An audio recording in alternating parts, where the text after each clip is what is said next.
Hello friends, welcome back to my channel. Today in this video, I am going to show you how to change screen timeout settings on Android. Please consider subscribing to my channel and liking this video. Let's get started, guys.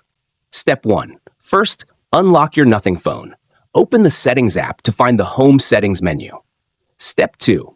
Next, scroll down and choose the Display option on the screen. This menu contains additional options for customizing your display features. Step 3. Now locate the Screen Timeout option. Tap on it.